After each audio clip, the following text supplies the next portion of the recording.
Io credo che questo sia il grande secolo d'oro. Guardate, c'è una bella espressione di Voltaire quando dice: se tu del tuo tempo non accetti i cambiamenti, forse prenderai la parte peggiore. Allora, usiamo le tecnologie più innovative che il creato ci ha dato, però facciamone un uso garbato.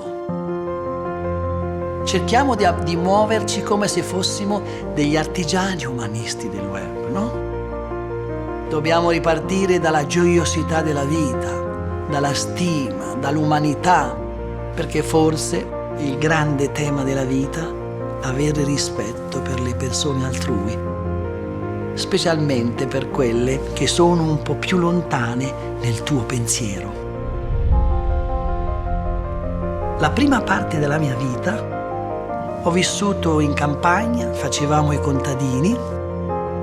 Una bella esperienza di vita perché non avevamo la luce in casa, lavoravamo la terra con gli animali, quindi c'era un grande rapporto con la terra, gli animali e il creato.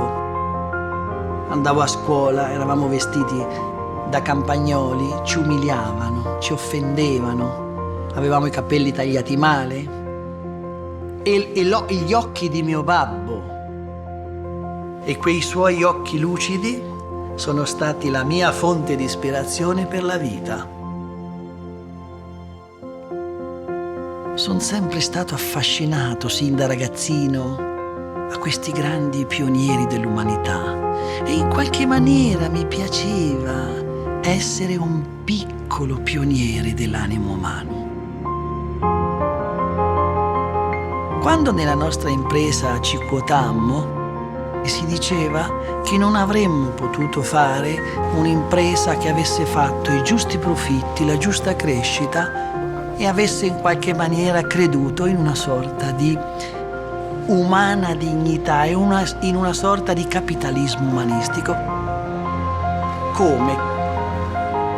Che le persone lavorassero in un luogo leggermente migliore, dove gli esseri umani lavorando e alzando gli occhi al cielo avessero la possibilità di migliorare la propria condizione umana. Volevo che si lavorasse solo 8 ore al giorno, volevo che non fossimo connessi il sabato e la domenica, dove tutti gli esseri umani che collaborano in questa impresa devono avere la giusta remunerazione.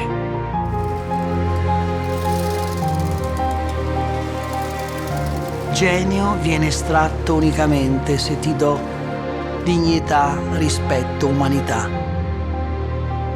Come dice Marco Aurelio, asseconda l'umanità, datti pace. Questo è l'obiettivo di vita. Quindi da una parte il lavoro, da una parte la cura della mente, da una parte l'anima, perché abbiamo bisogno insieme di ritrovarci. Guardate amici miei, io credo che stiamo vivendo un momento affascinante per l'umanità. Internet credo che sia un dono che il creato ci ha fatto, ma penso anche che noi dobbiamo in qualche maniera governare questa tecnologia perché non ci rubi l'anima che il creato ci ha donato. E questo secondo me siamo riusciti a farlo nel grande rapporto che si è creato fra Cucinelli e Salesforce. E di questa impresa molto garbata e di cui ci potevamo fieramente fidarci. Da lì ho capito che potevamo avere come impresa gli stessi ideali, lo stesso fine.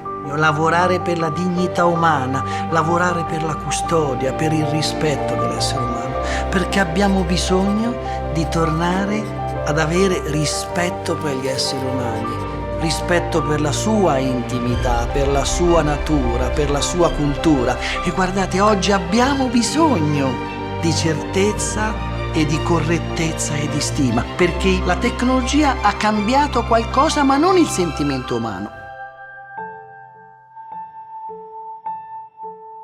Credo che stiamo vivendo un secolo dove abbiamo bisogno di ritrovare e miscelare mente e anima, forse per la prima volta nella storia, E mi piace molto questo, che i Salesforce abbiamo la stessa concezione di vita, cioè cerchiamo di lavorare per coloro che verranno dopo di noi, di mettere il cliente al centro di tutto, ma in realtà noi vorremmo mettere la sua anima, che questa è la cosa più importante della vita, curare l'animo umano. Bisogna tutta questa la Grazie. Allora, insieme che cosa possiamo fare? Abbiamo bisogno di tornare a sorridere, ad alzare gli occhi al cielo, di stimarci, di confrontarci e di non giudicare. Questo è il grande tema della vita. E quindi creare una società abbastanza speciale che possa avere il coraggio di alzare gli occhi al cielo ed essere illuminati dal nostro splendido creato. Tornare ad avere rispetto, dignità, stima, garbo, che sono i grandi concetti dell'essere umano, no?